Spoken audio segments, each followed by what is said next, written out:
Hey guys, what's going on? John here from What's Spinning here tonight to chat about this new Gorillaz album, Song Machine Season 1, Strange Times. Gorillaz are a legendary virtual band. They've been at it for years now. They are masterminded by the likes of Damon Albarn and Jamie Hewlett, etc., who for years were a real cult favorite of mine and many others. Their self-titled debut remains an absolute blast after all these years, where Gorillaz took the sounds of alternative rock and rap and other genres as well and produced a really solid album overall, with singles like Clint Eastwood, 192000, Tomorrow Comes Today, and more, which goes doubly for their follow-up and their cult favorite modern masterpiece, Demon Days. Even 2010's Plastic Beach, while not as revolutionary, was just so animated and full of life. However, over the last couple of years, you can argue that Gorillaz has been really hard to follow and genuinely bizarre. Humans, I think more than anything, was poorly marketed. I mean, if this was marketed as a Gorillaz project that sort of highlighted the who's who in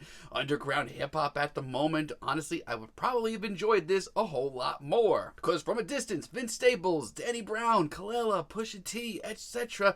really absolutely nailed their contributions. But let's be real, overall, this did not feel like a Gorillaz album, not even close. And while their last album, The Now Now, on paper, was a lot better, I enjoyed it a whole lot more than Humans. Honestly, I don't remember anything about it, which isn't saying much. So, leading up to this new album, this Song Machine project, they've been slowly dropping singles, a little bit at a time, and they've been very hit and miss, for me at least. Let's chat about this thing. The album starts off with Strange Times featuring Robert Smith, and I'll be honest, at first I wasn't into this track. It's super eclectic, super bouncy. I mean, no pun intended, it sounds super animated, super quirky. However, it's grown on me, because it's a lot of fun. Like, you don't know what you're going to hear next here. And let me tell you right off the bat, as far as the collaboration goes, this is much better than most of what we heard on Humans. I'm all in for this as an intro, and for someone who hasn't heard from Robert Smith in a few years, he actually sounds pretty great. The Valley of the Pagans featuring Beck, on the other hand, is an absolute treat. Leave it to Gorillaz to get the best out of Beck in 2020, because let me tell you, it's been rough listening to his solo stuff.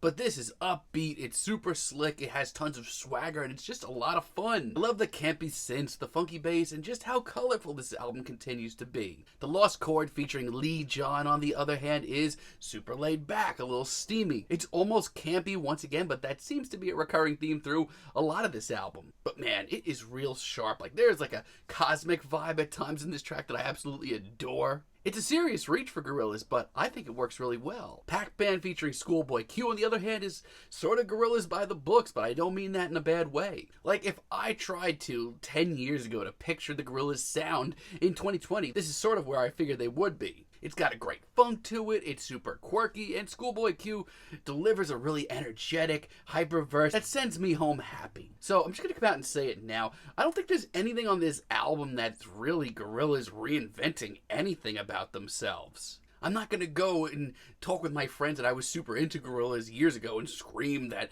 Gorillaz are back or anything like that, but I will say this, Gorillaz are having a lot of fun. Chalk Tablet Towers featuring St. Vincent, once again, a blast. And you know what? At first I was kind of upset that Annie on this one took the back seat on her feature, wasn't as involved as I figured she would be.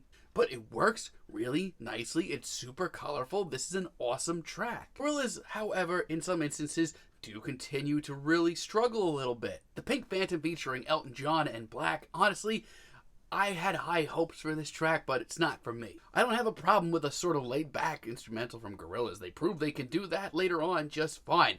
This, however, just sticks out. Gorillaz sound bored, and Black's auto-tuned vocals on this track just are so incredibly uninviting. To be honest, Elton John on this track sounds just fine. He actually is the most interesting thing about this track. He brings a sense of drama here. But overall, for me, this isn't what I'm here for. Friday the 13th featuring Octavian, honestly, is pretty average too. I mean, I'm not the biggest Octavian guy, but that's not the issue here. I actually think he sounds fine. Big problem, once again, is really inspiration. There seems to be none of it here. Track lumbers on, there's nothing really interesting or exciting about it. This just reminds me of something that would have really underwhelmed me about Humans. Dead Butterflies isn't that much better. Some of the vocals here are actually pretty emotional. Not only that, but Roxani's sung hook and Kano's verse actually bring enough energy to this track to make it, you know, at least halfway decent. That's not the problem. It's everything else. Once again, the production here is grossly out of place. The beat is super dime a dozen.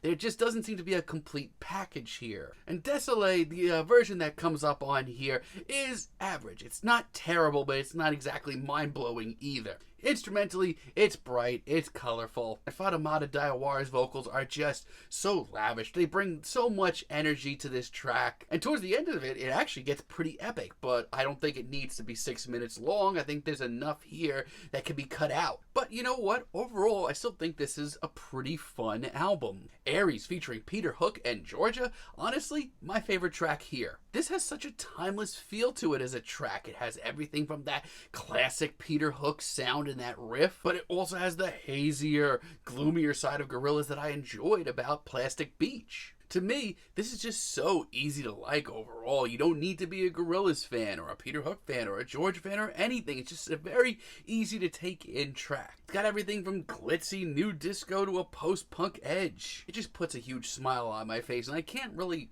remember the last time I said that about a Gorillaz track. And Momentary Bliss as a finale featuring Slow Tie and Slaves sounds awesome. It's hazy, it's lackadaisical, it dips its feet into some trip hop at times, but never is it boring. You know what? It sounds like something out of the world of Gorillaz. And speaking of right at home, Slow Tie and Slaves sound right at home in Gorillaz world. It's zany, it's full of energy, it's completely off the rails as a finale, but I had a blast with it. So truthfully, there are still some sloppy features here. There's some production that goes wrong. There's some beats that go wrong. And if you want to know the truth, overall, as far as direction goes, Gorillaz seem to get off the rails from time to time. But the truth is, I probably haven't had this much fun listening to Gorillaz in quite some time. The collaborations on this album compared to Humans are much better in quality. And compared to the Now, this has so much more character. I mean, if you're looking for Gorillaz to reinvent themselves, take the next big leap, this isn't it.